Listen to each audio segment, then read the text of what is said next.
Hello, ladies and gentlemen. I'm happy to speak for the German Open Forum because my colleague Peter Stenzler organized the forum from the Ministry of Foreign Affairs, but he is not able to be here. Therefore, we have a quick re-engineering, and now Wolfgang Kleinwächter is taking the lead of this panel. So I hand over. Thank you for coming.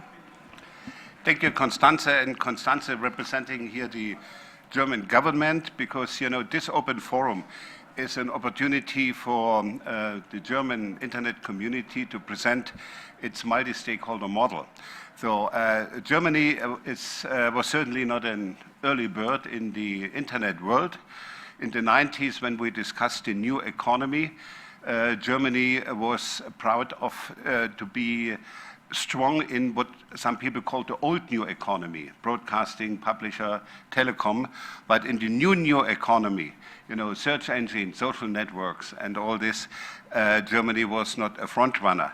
And insofar, it was an interesting signal that when the World Summit on the Information Society took place in Geneva, some countries did send presidents and prime ministers.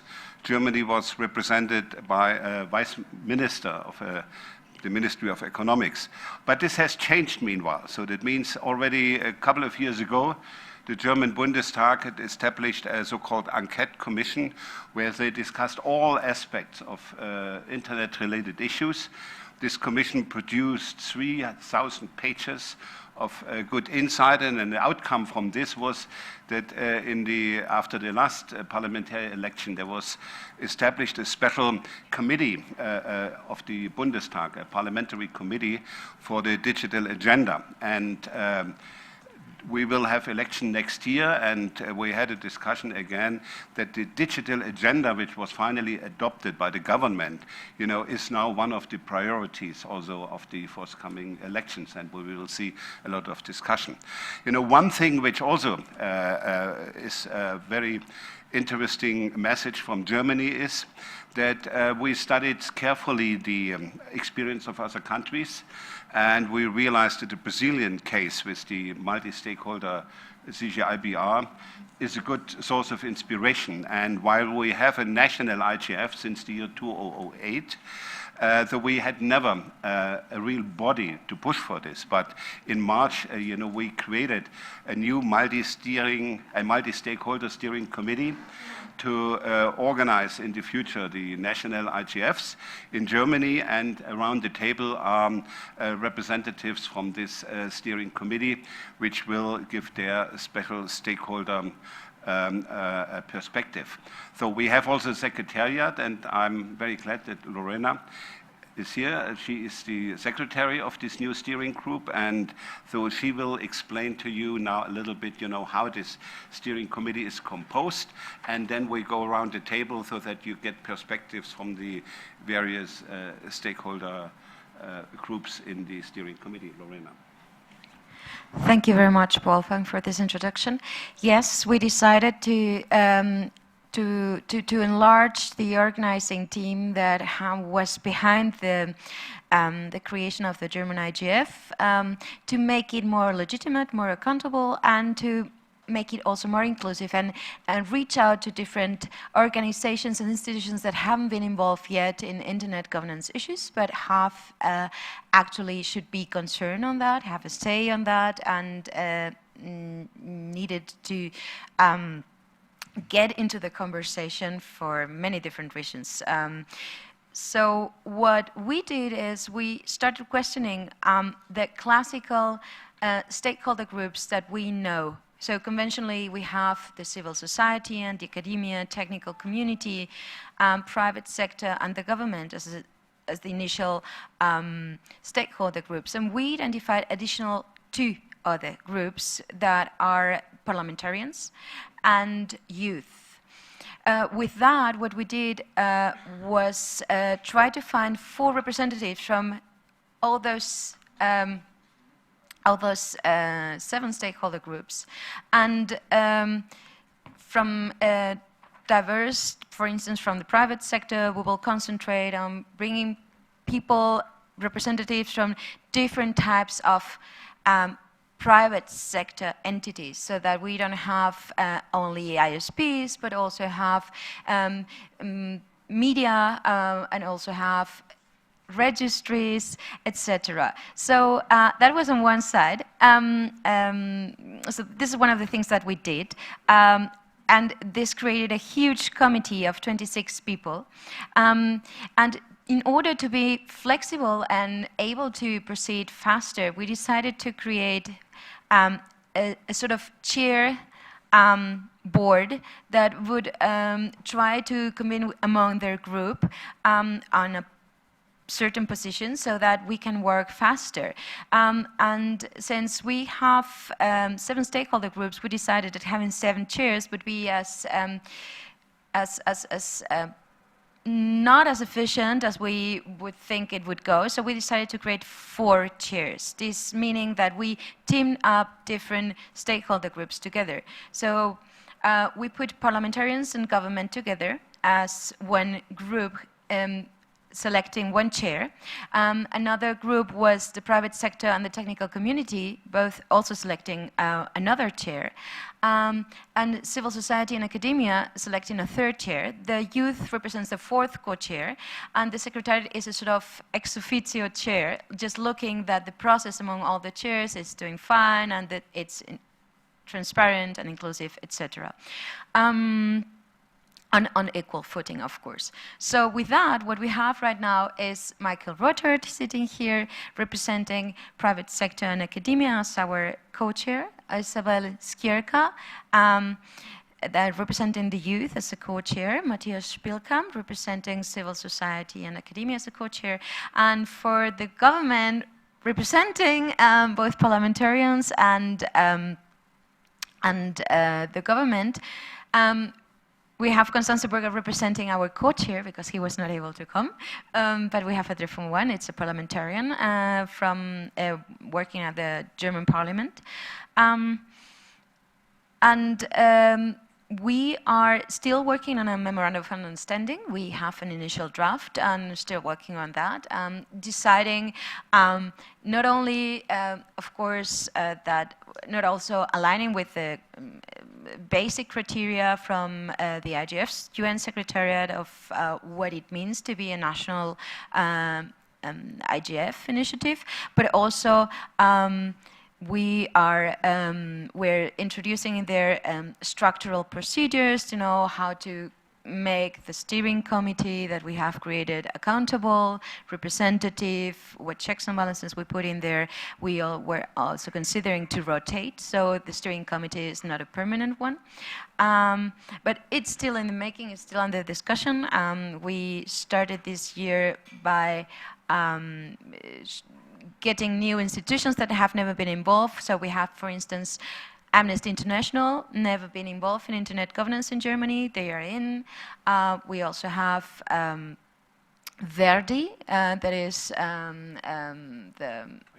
the trade union, that were actually thinking on these issues but not really being involved. What the representative is the mother of the IGF in Germany, so to say. She was one of the people conceiving it, but she never had the capacity to act on that official position because the trade union behind her would not still have a position on that. So this year they decided to join. And of course, we have many German institutions in academia, but also with regards to the private sector, especially with regards to media, that they've never been involved before, and they are joining us this year for the first time. So I think it's a good process. Yeah. So the mandate of the steering committee is. So we have just a mandate to prepare the national IGF.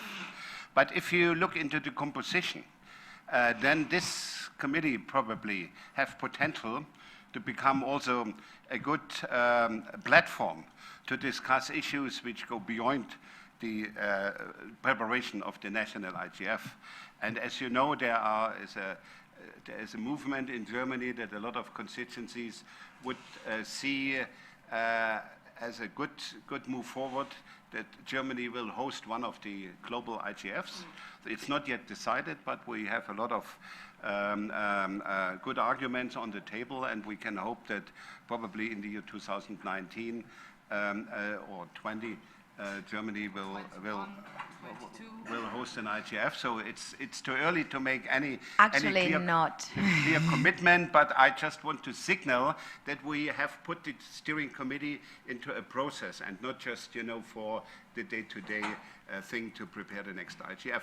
So I would propose that we have that the various representatives from the stakeholder groups will speak a little bit about their role and their perspective.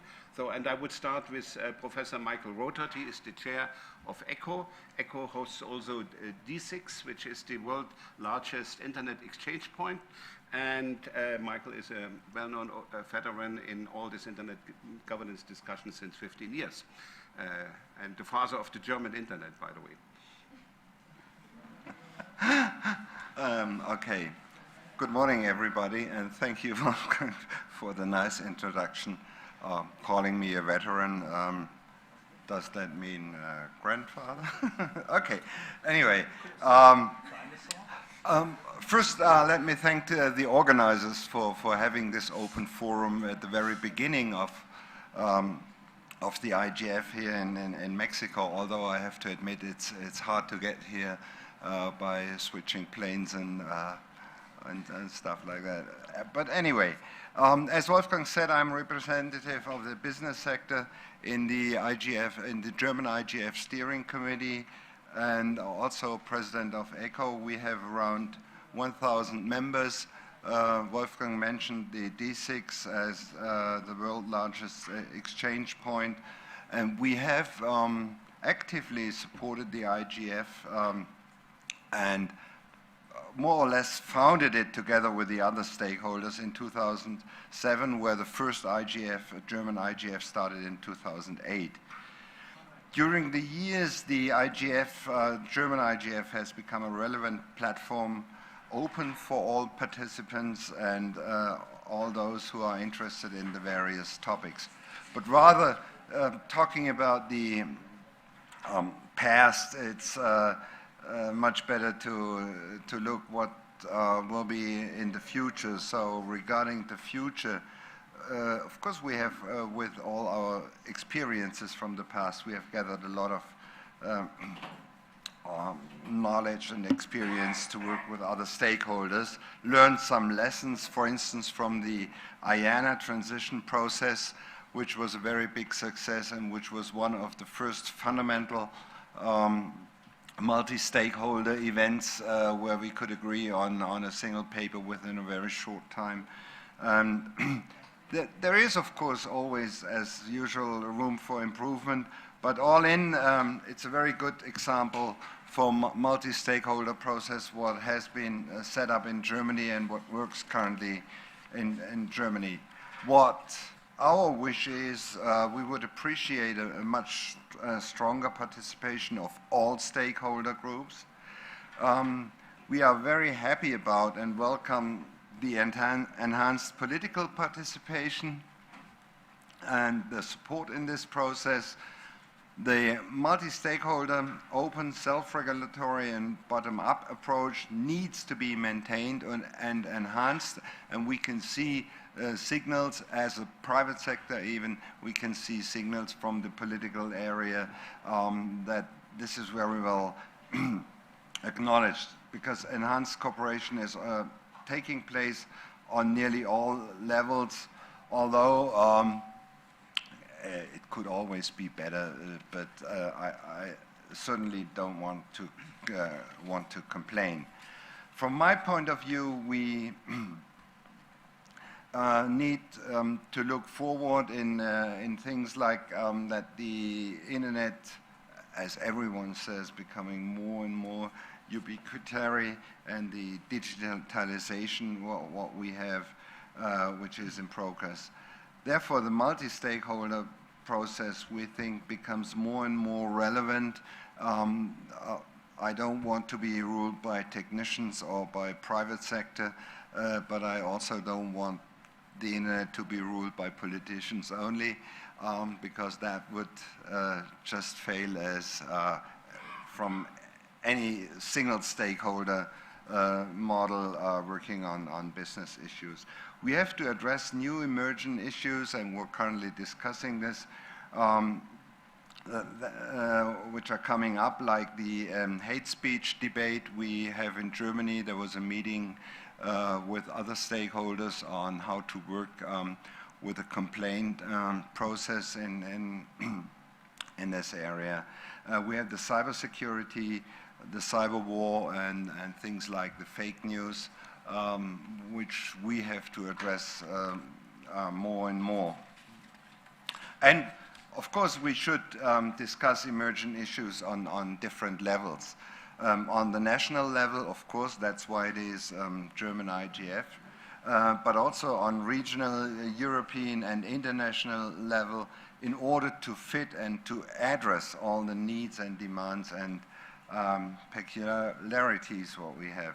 So I would like to encourage initiatives to initiate national internet governance forums, and with this plea, I would end my remarks for the time being, but maybe I have the opportunity to jump in later in the discussion. Thank you very much. Thank you, Michael. Another strong partner in the committee is the German Telekom, and Thomas Koch represents the German Telekom Steering Committee. Thanks, Wolfgang. Just in addition to what Michael just said, we are maybe coming from a little bit a different angle, definitely later in time. Deutsche Telekom has not been part of the initial years of the internet governance discussions. We are trying to catch up, and definitely my perspective is that it is better to be part of the discussion than just being talked about. So I see my role of taking part here in making sure that topics that we care about are also addressed, and that this is done in a balanced way. And I think we are off to a very good start, and I'm quite happy with what we delivered with the last IGFD taking place in September, where we had topics that were highly relevant to industry. So I'll keep it at that. Thank you, Thomas. You know, we have a strong technical community in Germany, and DENIC, as one of the world's largest CCTLD, is represented by its CEO, Jörg Schweiger. So, thank you, Wolfgang. Hello, everyone. As said, my name is Jörg Schweiger. I'm the CEO of DENIC, managing .de, the country code top-level domain of Germany. By the way, with more than 60 million domain names registered, currently one of the top 3 registries worldwide. So why is DENIC involved in the IGFD? Well, it's pretty clear that, for me, internet governance is all about the usage of the net today and its involvement in the future. And as a technical infrastructure provider, for sure, we need to be interested in both things, usage of the network now and usage of the network in the future. So, and that, by the way, on the national and an international level.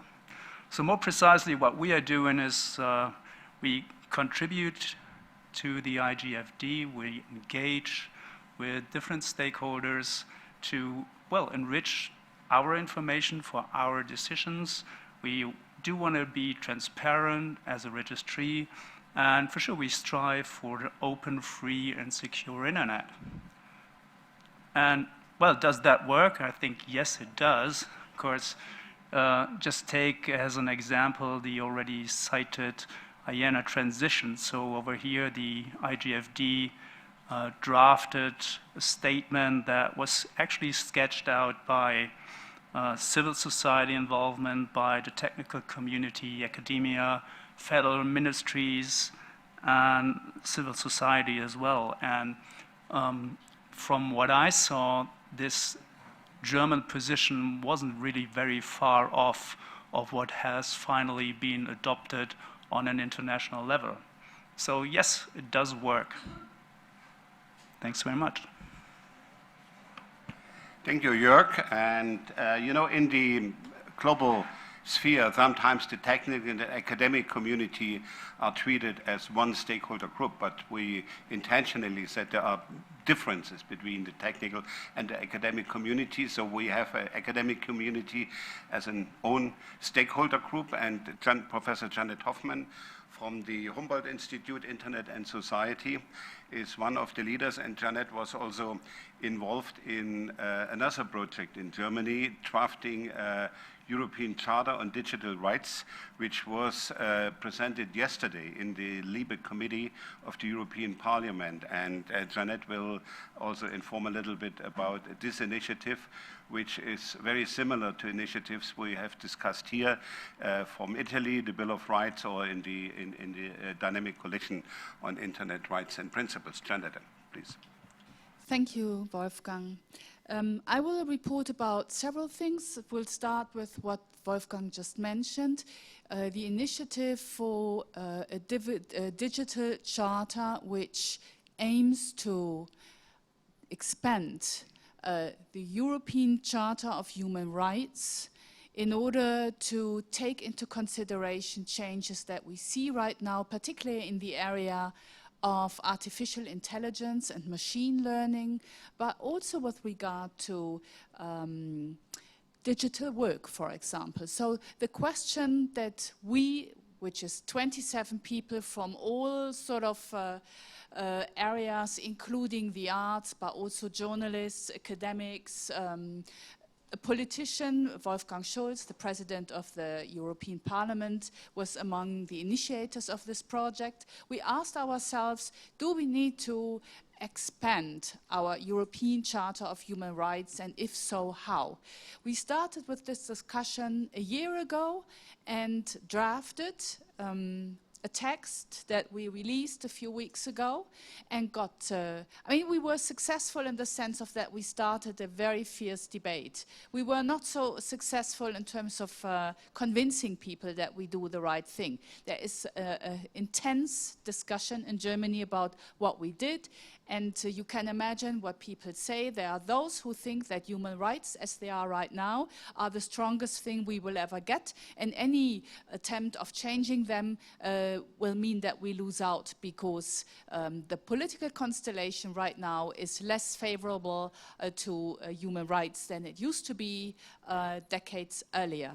One of the issues that is particularly contested here is the question of whether human rights should in future not only structure the relationship between individuals, citizens and the state, but whether they should also include the private sector.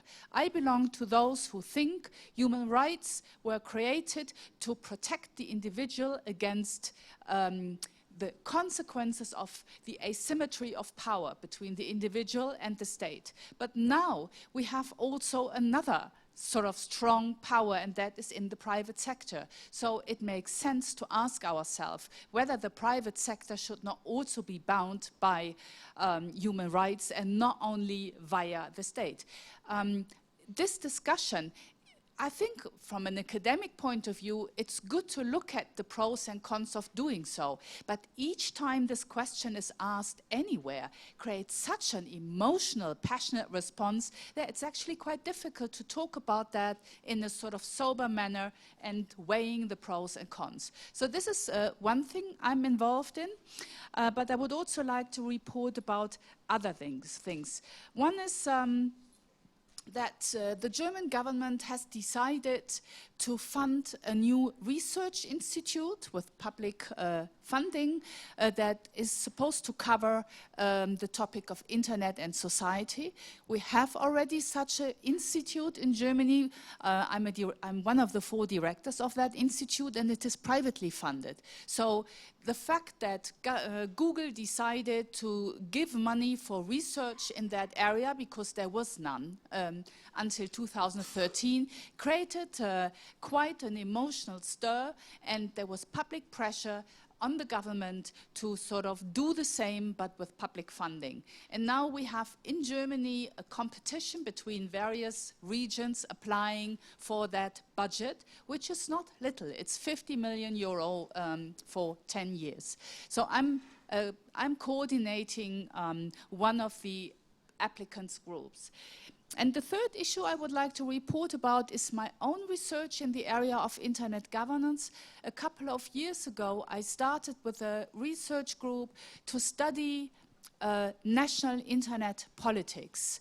Not just one thing, say net neutrality or data protection, but the question of, do we see a new policy field emerging? A policy field, say, compatible to environmental policy, defense policy, you know, where you have a couple of actors, a certain expertise, perhaps even ministries being responsible or an agency being responsible for the whole area. So we started a couple of years ago with looking whether in Germany we can see a new policy field emerging. We looked at the various ministries, what they are doing in that area.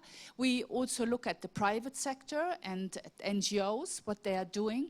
And now we want to expand this and do an international comparison. And the countries we want to look at are India, Brazil, US, France, Germany, and UK. We will apply for funding because this is a big thing and we cannot do this on our own. We will need people, experts in these countries to help us doing this.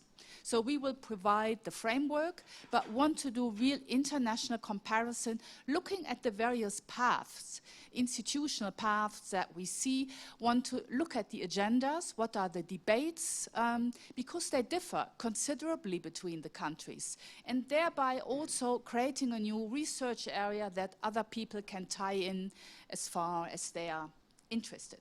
So that is it from my side. Thank you, Janette. And Germany has also a strong civil society. By the way, the Secretariat for the Steering Committee is hosted by a civil society organization, Reporter Without Borders. And a representative of the German civil society is Matthias Spielkamp, active in many circles, and he himself is the chair of a civil society organization called iRights. Matthias. Yes, thank you very much, Wolfgang, for giving me the opportunity to explain a little what civil society is doing in Germany on internet governance. And of course, it's too big an issue to talk about civil society in general, so I will focus on the civil society organizations that are represented in the German IGF, which is iRights, the organization that I had myself. We've been reporting on internet governance issues on a national level, mainly copyright regulation, but also data protection, freedom of information issues, and communication security for 12 years now, which I think is a long time in this digital age. But we have also branched out in the last 2 years into international internet governance processes with an initiative or a project that is called IGF Academy. You can find information on that on igf.academy on the internet. That is aimed at enhancing freedom of speech by strengthening national internet governance structures, meaning that we support fellows from 8 different countries, 4 in Asia, 4 in Africa, to create or enhance national internet governance structures in their respective countries. And it is worthwhile to say that the German government is funding that. The German Ministry for Economic Cooperation and Development is funding that from a budget that is aimed at strengthening freedom of expression. Also, a member of the German IGF is Amnesty International, the German chapter. Those of you who are familiar with the organization of these international organizations know that they have usually an international secretariat, but they also have national chapters. And depending on the country they are acting in, they are stronger or weaker. And the German chapter of Amnesty International is a very strong chapter, and they are working on internet governance in the sense that they are looking after human rights in internet governance, for example, by developing encryption positions on encryption politics and also other freedom of expression issues there. We also have as a member the German Society for the United Nations, which is, I think, a co-founder also of the German IGF. They were there from the beginning. I don't know that exactly because I was not. They are member of that. They are active there because they say that this whole IGF process is a UN process that is experiencing with new models of governance of global resources, which makes makes this very, very important for an organization like the German Society for the United Nations. It's meant to also help bridging the digital divide and enabling inclusive education models, which is something that the German chapter has always been advocating for. Verdi, the German trade union for services, was already mentioned because they are also part of the group that founded the German IGF, and they are active in topics like e-government, e-services, of course the future of work and how digitization is changing the nature of work, talking about, for example, platform economies or so-called smart cities initiatives that are all very contested and that are all very interesting and important issues when it comes to internet governance. And last but not least, it's Reporters Without Borders. Wolfgang mentioned that they have sort of a special position in the German IGF because they are hosting the secretariat and the process. I'm a member of the board, which is a pro bono position of the German section of Reporters Without Borders. So I can also tell you that, as many of you know about the organization, they are advocating for human rights and especially, of course, freedom of speech and freedom of expression, which is a very, very important internet governance issue. So what they, for example, or what we are doing is advocating for better export control mechanisms for so-called digital weapons, meaning surveillance software designed to spy on citizens and especially, of course, journalists and dissidents. So those are the institutions that are represented there. And the charm of the multi-stakeholder model, I think, is that it's a forum to discuss current issues and initiatives and also sometimes voice different opinions on certain topics. And I'd like to take this opportunity to also say that at least two of the organizations that are represented in that in the steering committee of the German Internet Governance Forum have a different take on the digital charter that Jeanette and Wolfgang mentioned, and for example that they refused to sign the digital charter itself because they are arguing that it's a misguided effort to actually deal with the challenges of digital change that we are facing. Okay, so much for my side. Thank you very much. Thank you, Matthias. As you see, Germany is a big country with a broad range of different views, which is very good because, internet governance is an issue where you can never have, just one position. So no size fits all. And, this will be a challenge for the future. And when we formed the steering committee, we said, okay, this cannot be only a committee for the, let's say, the people who represented the internet discussion in the last 10, 15 years. We need fresh faces.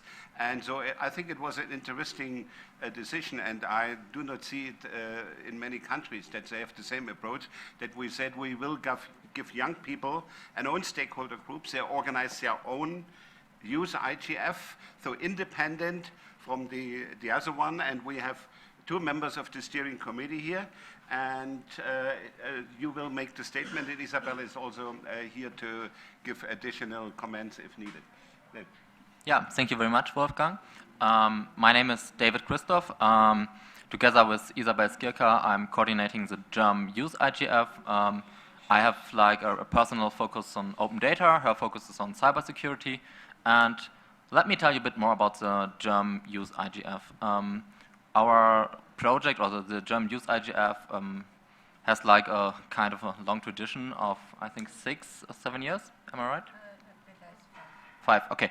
But I joined 3 years ago, and what we are doing is creating a pre-event for young people next to the German IGF. So it is always a day before, and we organize our own program to create room for young people to prepare a bit for the national IGF, but also to have an input by creating messages for the national IGF. This year we had about 20 participants, and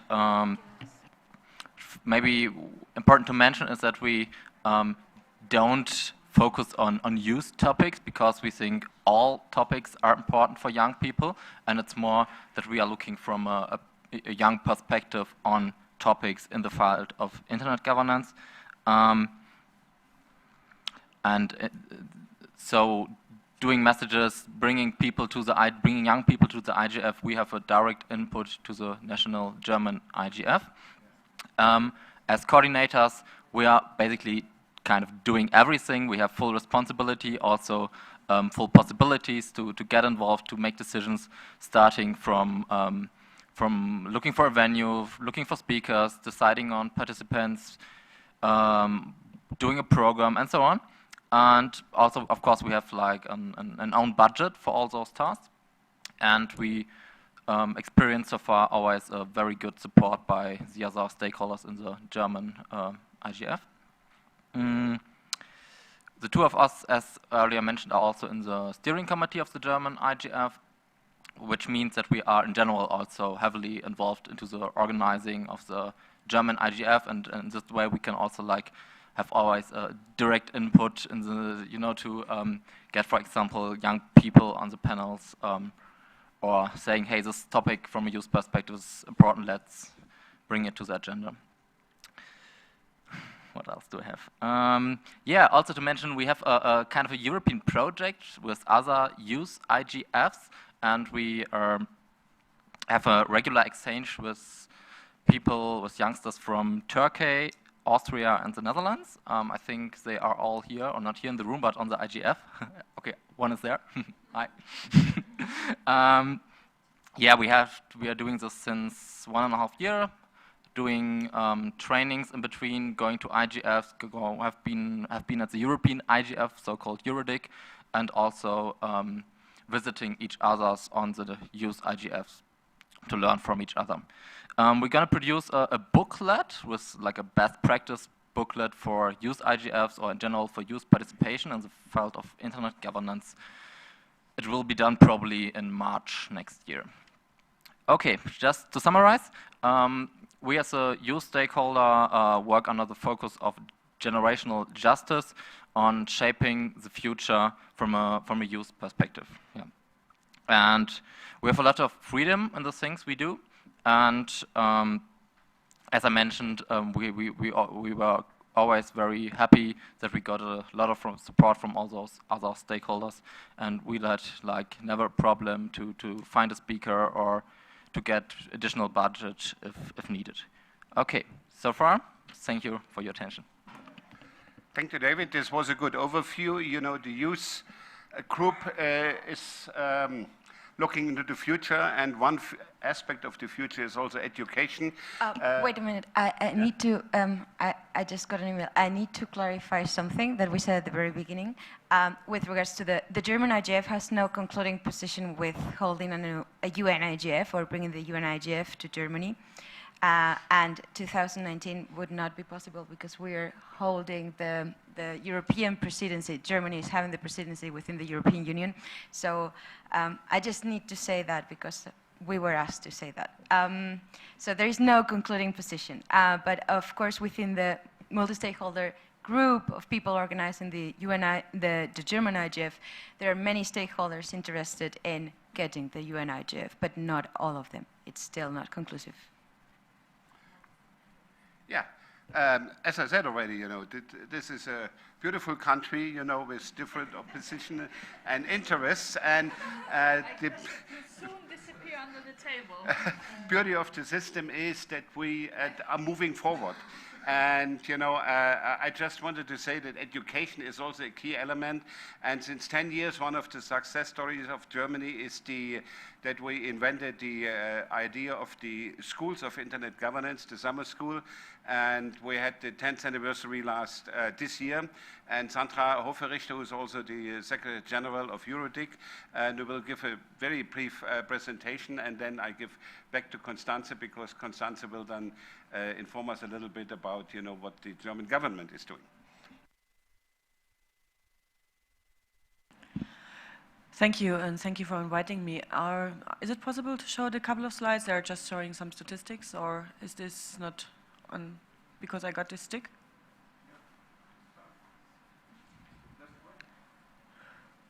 Okay. if not many of you here in the room heard about the summer school on internet governance. The funny thing is that many initiatives around the world emerged under the acronym SIG, Schools on Internet Governance. And they are all actually going back to that original idea, which was invented in Meissen in Germany by Wolfgang Kleinwächter and had its 10th anniversary this year. We are not, although the name is European Summer School on Internet Governance, we are a global school. We are inviting participants from all the countries in the world. So far we had around 300 participants over 10 years from all regions, from all stakeholder groups. And I think many in the rooms are either involved as a faculty member or as a sponsor or have been participating in that school. And I would just like to draw your attention that we are now in the stage of forming a global network of all SIGs. We probably will do it under the umbrella of the IGF Dynamic Coalition, where we sort of set some basic standards, help the regional initiatives to evolve, make a network of alumni, create a network of faculty experts, so that the schools within the different regions of the world have the opportunity to better connect with each other, identify regional experts, so that we don't only have the same people giving the same sort of presentations. So that's actually our next steps. The next school will of course take place in Meissen again, and if some of you in the room is interested to participate, then Wolfgang and myself, we would have some flyers for distribution. Application period will start again in January this year until March, and the school will take place in July, 16th till 22nd of July. And those who have not ever participated in such a school are warmly welcome and invited to apply for this school. Thank you very much. Thank you, Sandra. And now the not the final word goes to the government, but you know the last word in this round is with Constanze. When the new government was formed 3.5 years ago, there was a debate whether Germany needs a ministry for the internet. And so the discussion led to a solution. Let's say we have 3 ministries dealing primarily with the internet. It's the Ministry of Economics, the Ministry of the Interior, and the Ministry of Infrastructure. And Constanze represents here the Ministry of the Interior. The Ministry of Economics is also represented here, but at this moment they have a bilateral meeting, so they cannot be here. And the guy from the Foreign Office, unfortunately, is ill, as Constanze has said in the beginning. So Constanze, probably you can give a very brief overview, and then we open the floor for questions. Yes, thank you for the possibility to speak. Yeah, I can just say I'm really happy to be involved in that multi-stakeholder process, because it's necessary for our business in governments, in the parliament, everywhere, to understand and to know what's happening in the world and what's coming up in that theme. And so my colleagues are going to represent some themes. For instance, the commerce, the Ministry of Commerce is representative in GAC, in the ICANN theme, also at ITU, and in the moment in the G20 themes, and they are going to care about that. My colleagues from Foreign Affairs are involved in that international cybersecurity area, and are going strong forward with my minister and my themes together, because we are going to care all the interior things. My special part in this theme is we are caring about the deployment of IPv6, and this issue we have really heavy work to do for the future.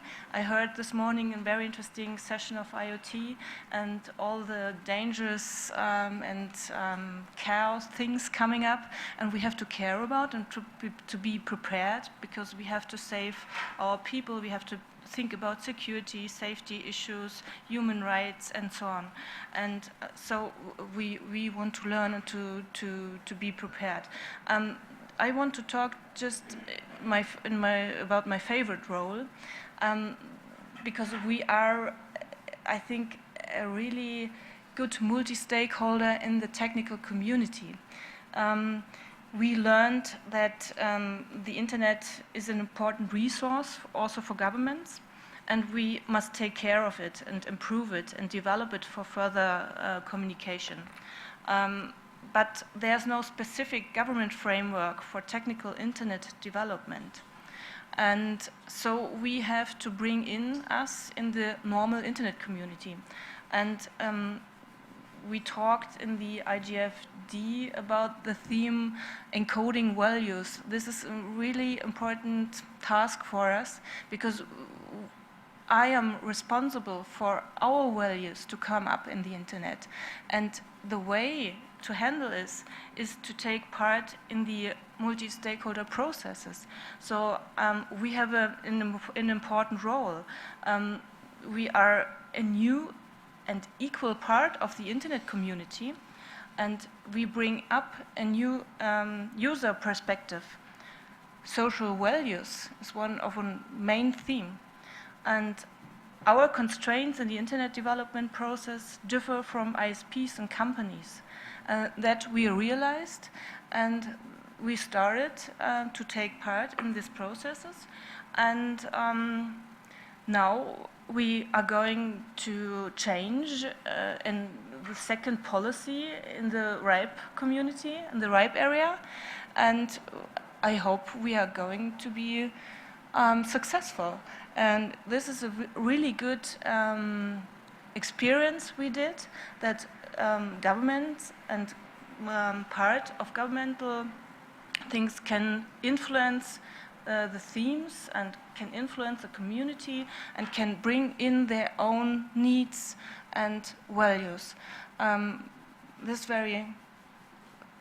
This is the message I want to bring in here, and so we are on the way to develop it in the future as well. Thank you. Thank you very much. So you have now an overview about, what is happening in Germany. We are looking forward, hope to make progress in the next 4 or 5 years, and we have still some time left for questions. And so that means... Yes, Wolfgang, I was thinking, because we sent the invitation to Sandra, right? So she's not part of the steering committee, and she's German, so the criteria was she's German. Not doing necessarily something that is German, because Eurosec is a global project. But I see that there are other Germans in the room, not belonging to the steering committee, but also doing things in IG. And I wanted to extend this invitation to present as well. So I see Jutta Kroll here, I see Paul Fellinger here. Perhaps you as German, I see another German here. Are there other Germans in the room? Would you please come up and sit down and explain what you're doing, so that people can see what the Germans are organizing all around. So please, perhaps ladies first, Jutta, and perhaps Paul, and perhaps you, sir, I don't know your name. Thank you, Lorena, for giving me the floor and to explain a little bit about the work I'm doing. I was already wondering why the child protection people are not in the steering committee for the German IGF. That's what I'm representing, the German Center for Child Protection on the Internet and the Digital Opportunities Foundation. And I think both roles are related to the work not only on national level, but also on national level. The Digital Opportunities Foundation is mainly working on that big thing, connecting the next billion to the internet, but not only connecting, but empowering people to benefit from the connection they have to the internet. And we do that on national and on international level. And with the aspect of the child protection things, I think it's very important to relate that also to human rights. And it's not by accident that we have not only the human rights, but also the UN Convention on the Rights of the Child, which means children need to be protected and taking care of their rights. So I would like to connect that also to the question of young people being online. And as we know from previous reports, 1 in 3 of internet users is under the age of 18. And when it comes to developing countries, it's 1 in 2 of the internet users. So this is not a minority, it's a very important group of users, and I would be ready to work with you also on these topics in the German IGF. Thank you. Thank you very much for this, Paul. Hello, everybody. My name is Paul Fellinger, and I'm the Deputy Director of Internet and Jurisdiction. Internet and Jurisdiction is a global multi-stakeholder policy network addressing the tensions between the cross-border nature of the Internet and the fact that our jurisdictions and laws are based on the notion of territorial sovereignty. So the question is, how can we in the future continue to have a global cross-border Internet, harness all the social, political, and economic benefits that the cross-border nature of the Internet has brought for us, while at the same time finding modalities to apply the rule of law or the rule of laws online. And basically what we do is we're a multi-stakeholder policy network that involves over 100 key entities around the world. We bring together the different stakeholders, so governments, international organizations, internet companies, technical operators, leading universities, and civil society in order to enable multi-stakeholder cooperation to come up with solutions that are as transnational as the internet itself. And we were just convening 2 weeks ago in Paris the first Global Internet and Jurisdiction Conference, which was the first time that more than 200 senior representatives from all the different stakeholder groups and from more than 40 countries from around the world came together to collectively find modalities to address those challenges. Any questions? Or Klaus? Oh, yeah.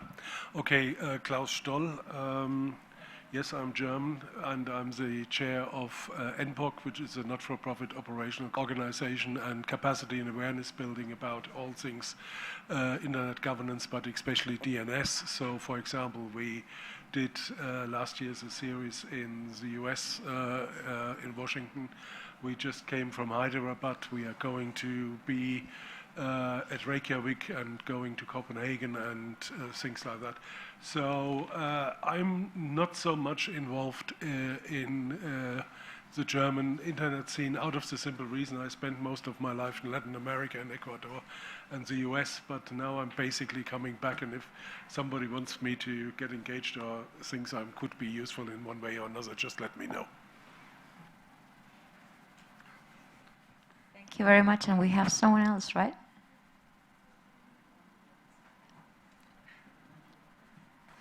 Hello, my name is Karen Weiser. I'm also German, but I work in the UK at the Global Cybersecurity Capacity Center at the University of Oxford. We do research on effective and efficient cybersecurity capacity building and developed a model to assess national cybersecurity capacity and deployed the model around the world in 40 countries with our partners, which is World Bank, ITU, the Foreign Office, and also the GFCE, where Germany is also involved. And we are also currently we bid for a consortium for the European External Action Service, where the BMZ is involved as well, and GIZ. So it's like the links to Germany, and yeah, for any questions, I'm here after the sessions. Okay, any more questions from? If not, time is over. Or Eileen, you want to ask a question? No? Yeah, I have a question. Yeah? By the way, Human Rights Watch Germany is also very close, so they are not a member of the steering committee, but they are very close in our partnership. So I have two quick questions to the overarching project, maybe for one of you two, and then two for Jeanette. On the overarching project, other than the commitment to multi-stakeholder process and internet governance as an important topic, does the project or the chairs, the members, did they have to agree on any other kinds of normative commitments or principles, or protecting the open interoperable internet or anything like that? And if so, was it a difficult process to articulate what those things were? That's my first question.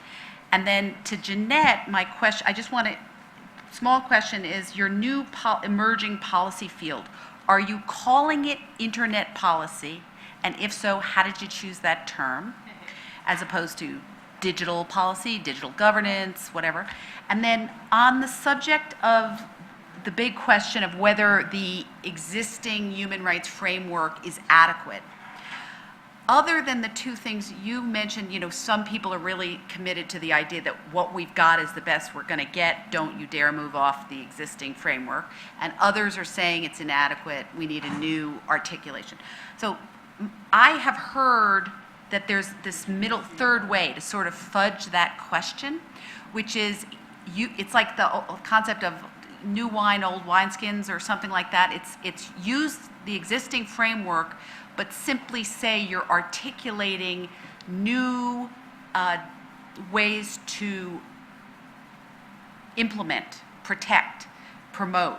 That there is a need for a new articulation, but it's not new human rights themselves. It's new articulation of existing human rights because of demands of the digital context.